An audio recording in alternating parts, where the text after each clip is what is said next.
à tous et bienvenue dans cette nouvelle vidéo. Samedi, je vous ai pris avec moi puisque je suis allée passer une journée dans un très joli relais château à quelques kilomètres de chez moi.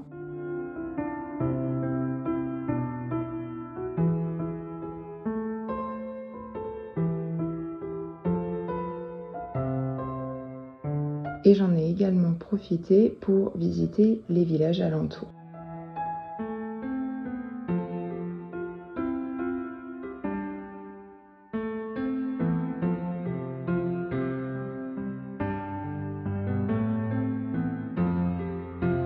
Le lundi, j'ai passé la journée avec une amie et on en a bien profité puisqu'on est allé faire le tour de quelques ressourceries.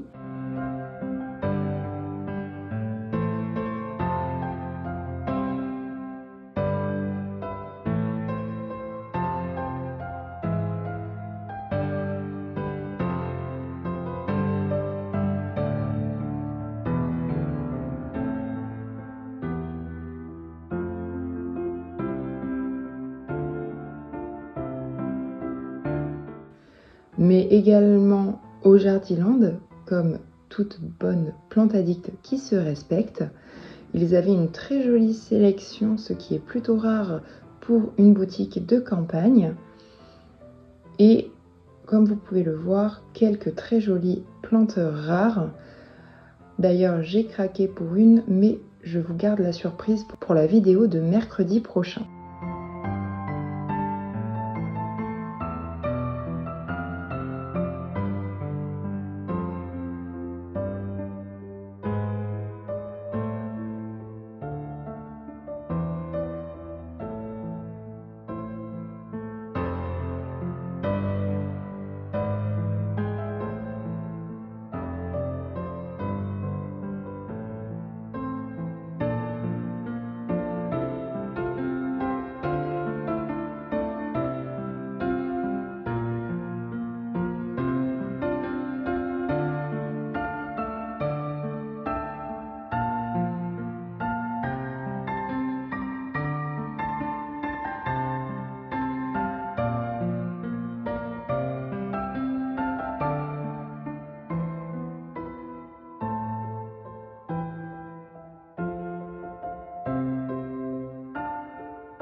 Hey, bonjour à tous et bienvenue dans ce nouveau vlog. Alors comme vous l'aurez sûrement vu dans les clips précédents, je suis allée lundi me balader en ressourcerie avec une amie et j'ai fait quelques trouvailles, donc j'avais envie de vous les montrer. Alors la première chose que j'ai trouvée, c'est cette magnifique tasse, voilà, à l'esprit japonisant, je l'adore, elle est vraiment super jolie, donc je suis très contente. Et donc si vous avez déjà vu mes vlogs précédents, vous le savez sûrement, mais j'ai un problème entre guillemets avec les tasses. Je trouve ça vraiment très joli et quand j'ai construit ma petite maison, un de mes goals entre guillemets de déco, c'était d'avoir une étagère à tasses que vous voyez sûrement juste derrière moi à ce niveau-là. Cette étagère à tasses est un ancien épicier qui appartenait à mes parents que j'ai complètement poncé et détourné pour en faire une étagère à tasses et je l'adore puisqu'il a un vrai côté ancien et c'est un meuble en fait qui a une histoire et c'est une chose en fait à laquelle j'attache beaucoup d'importance. Vivant dans un petit espace, je choisis de manière plus méticuleuse les objets qui m'entourent. Et j'aime ces objets justement qui ont une histoire, j'aime beaucoup tout ce qui est d'inspiration asiatique ou japonisante. Je les sélectionne et tout ce que j'achète, c'est certes un petit peu particulier pour certains, mais c'est des choses sur lesquelles j'ai un véritable coup de cœur et je sais où je vais les mettre. Et donc voilà, donc c'était vraiment sympa pour moi de prendre ce temps en début de semaine dans des ressourceries, de pouvoir prendre le temps de chiner. D'ailleurs, on en a même découverte une nouvelle qui était vraiment immense. On ne s'attendait absolument pas à ça, avec des objets partout, des vêtements et à tous les prix. Donc c'était assez intéressant. Ah, donc ça, c'est la dernière qu'on a faite, donc j'y reviendrai plus tard puisque j'y ai trouvé de véritables pépites, même si c'était un petit peu plus cher qu'ailleurs. Donc pour le premier endroit qu'on a fait, j'ai trouvé, donc c'est la première ressourcerie que vous aurez vue dans les clips. Elle s'est trouvée quelques jeux de société puisqu'elle adore ça, même les jeux de société vintage.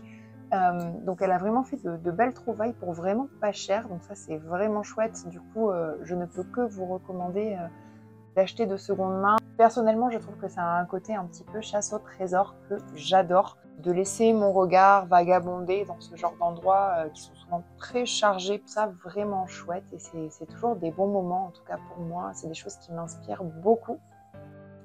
Et donc dans la première ressourcerie où nous nous sommes rendus, une très belle sélection de vaisselle, vraiment très peu cher.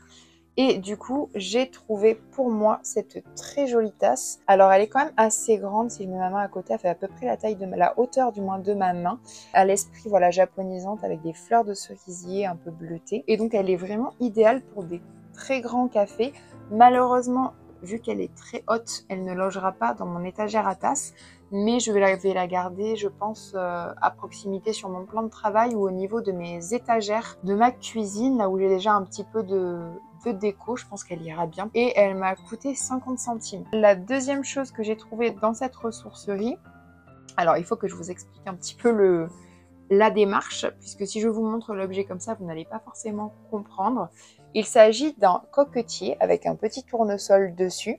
Et il est vraiment tout petit. Donc si je l'ai acheté, c'est en ce moment, je cherche des tout petits récipients. Vraiment là, on est sur une taille maximum. Il me faudrait même des choses encore plus petites. Puisque depuis que je me suis mise au bonsaï, je ne sais pas si vous avez vu ce vlog, mais si ce n'est pas le cas, je vous invite à aller le voir. J'essaierai de vous le mettre en barre d'infos. Eh bien, j'ai été initiée un petit peu à la culture du bonsaï. On m'en a offert un, je l'ai travaillé. Et maintenant, eh bien, il est dehors sur la butte derrière chez moi. Il se porte très bien. Il fait plein de branches et de feuilles. Donc, j'en suis vraiment très fière de ce premier arbre qui, pour l'instant, semble être une belle réussite. Et donc, je me suis un petit peu renseignée, j'ai regardé des vidéos d'exposition et on m'a aussi expliqué bien, que lors des expositions, tout était très codifié et qu'un bonsaï était toujours présenté avec une petite plante en face de lui puisque l'arbre symbolise la montagne et que la plante qui est mise face à lui dans la présentation est là pour symboliser les arbres qui se trouvent dans la plaine. Et j'ai trouvé ça vraiment très poétique et très beau. Et j'ai même vu du coup des campanules refleurir et elles étaient vraiment dans un tout petit pot, à peine de la taille de cette petite chose-là. Et j'ai trouvé ça absolument magnifique avec de la mousse au pied. C'est un espèce de petit système qui fonctionne très bien, qu'il faut bien sûr arroser assez fréquemment. Mais je trouve ça vraiment très joli en fait de faire dans du mini. Donc c'est une idée qui me trottait un petit peu dans la tête. Alors c'est quand même très compliqué de trouver justement ce genre de tout petit pot, pas plus gros que des dés à coudre. Mais voilà, j'ai eu envie de me lancer et de faire un premier test avec ce petit coquetier parce que je le trouvais plutôt sympa. Et donc la petite plante que j'avais prévu de mettre à l'intérieur, c'est une toute petite fougère. Donc j'espère pouvoir vous montrer ça dans le vlog. Je vais essayer de faire un système de drainage à la base pour pas qu'elle ait les racines qui trempent. Côté du coup de la tasse et surtout à côté de ce petit coquetier se trouvaient deux autres coquetiers plus gros. Et donc là, attention les yeux, il y avait ce magnifique petit oiseau et ce canard dans des teintes de blanc, de rose, enfin, ils sont kitschissimes à mort. Ils étaient, je crois, à 30 centimes les deux. Donc j'hésitais soit à mettre deux bougies dedans et m'en servir de bougeoir en mettant un peu de sable, puisqu'ils sont quand même très profonds et très creux. Ou alors, tout simplement, comme à l'intérieur c'est émaillé, je m'en suis aperçue en les nettoyant, et qu'ils sont pas du tout fêlés, ils sont en très bon état. Peut-être m'en servir aussi de petits pots de bouturage, puisque comme c'est assez large, les boutures pourraient raciner sans problème. Donc voilà pour la première ressourcerie. Alors concernant la seconde que nous avons fait, c'était la première fois que j'y allais et elle aussi d'ailleurs, trouver cet œuf peint à la main, un œuf en bois tout simplement. Et surtout, j'avais bon espoir de le mettre à un endroit en particulier chez moi, donc je vous le montrerai juste après. Donc voilà pour ce petit œuf. Et donc là, il faut que je pousse le reste pour vous montrer mes deux plus grosses trouvailles. Et donc, il s'agit, hop là, d'un gros vase comme ceci, avec un donc bleu avec un griffon peint. Je l'ai trouvé absolument magnifique. Et donc, pareil, dans cet esprit très japonisant, un petit peu comme la tasse, il est fêlé sur un côté, donc juste ici. Je ne sais pas si vous le verrez très bien. Mais moi, je l'ai acheté donc parce que je vais en faire un cache-pot pour une plante en part. Enfin, j'hésite entre deux plantes. Donc, on va voir comment je vais réarranger un petit peu mon intérieur. Et en fait, en continuant un petit peu dans cette ressourcerie-là, j'ai trouvé une dernière chose que j'adore et qui pour le coup en plus était soldé. Et donc il s'agit d'un petit meuble d'appoint en rotin.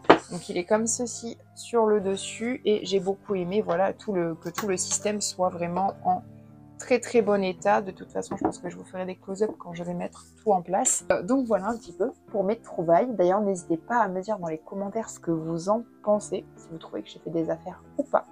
Et puis, je suis assez curieuse aussi de savoir un petit peu votre point de vue là-dessus, sur tout ce qui est seconde main, ressourcerie, si vous aimez ça, si vous n'aimez pas ça. Parce que moi, c'est vraiment quelque chose que j'adore en fait. Et du coup, je suis contente dans ce vlog de pouvoir vous partager ça.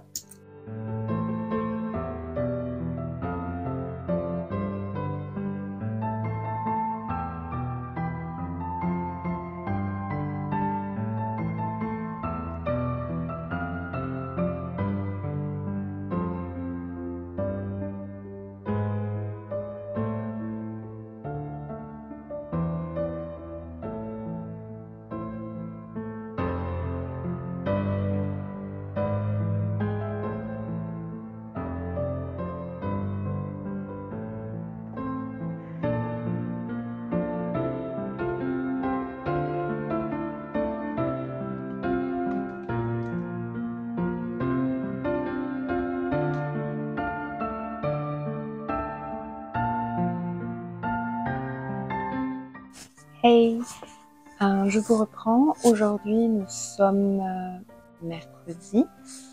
Et j'avais un petit peu envie de vous parler d'un projet qui est en train de prendre pas mal forme. Et donc, comme vous l'aurez vu, c'est un projet d'exposition autour du féminin et de la féminité. J'ai eu cette envie en parlant avec une amie photographe. D'ailleurs, c'est la personne avec laquelle j'ai réalisé la première vidéo autour d'un café. Donc n'hésitez pas à aller la voir. Et donc avec cette personne-là, j'ai fait beaucoup de photographies, du coup argentiques, noir et blanc et couleur. Eh bien on s'est dit pourquoi ne pas se lancer, pourquoi ne pas faire une exposition. Pour ma part, eh bien j'avais envie de proposer lors de cette exposition mes aquarelles. Donc je vais faire une série d'aquarelles. Donc comme vous l'avez sûrement vu dans les clips précédents, j'ai une représentation d'une femme que j'ai fait il y a quelques temps déjà avec toute une chevelure avec des fleurs. Donc pour cette aquarelle-ci, elle aura au moins du coup, elle fonctionnera au moins en paire et du coup en regard avec une autre aquarelle sur laquelle eh bien, j'ai envie de représenter une femme de manière à ce que les deux aquarelles en fait se regardent entre guillemets et du coup l'autre figure féminine elle se sera davantage tout ce qui est attrait au bois, donc aux champignons, aux feuilles mortes. Donc ce que je vais faire, c'est que je vais me noter justement dans ce carnet toutes mes idées, réaliser mes croquis. Je vais également dans les jours qui viennent continuer ma peinture à l'huile que j'avais débuté avec vous. Donc je vous montrerai ça probablement dans le prochain vlog. Et j'ai un très grand projet en patchwork, donc en tissu. Qui va être travaillé autour du thème des saisons, très inspiré des vitraux Tiffany. C'est un patron que j'avais dessiné il y a quelques années déjà, et là j'ai remis un petit peu le nez dessus, je l'ai retrouvé dans les placards, et je me dis qu'il peut complètement coller avec le thème de cette exposition-là, et puis surtout ça me permettrait d'avoir une très grande pièce. Je pense qu'il fera dans les 2 mètres à 2,50 m de haut. Il ne sera pas forcément très large puisque ça va être l'inspiration d'un vitrail, du coup avec 4 panneaux. J'avais aussi envie de me rapprocher de la sculpture puisque j'ai une idée précise en tête d'une thématique d'ailleurs qu'il va falloir que je pose sur papier. Mais celle-ci, je la vois vraiment en sculpture, je ne la vois pas à plat. Donc voilà un petit peu pour les projets. Là, je vais surtout poser tout ce qui est aquarelle puisque c'est des choses que je peux... c'est des projets que je peux réaliser le temps que ma peinture à l'huile sèche ou le temps de me fournir mes tissus ou le temps que mon argile.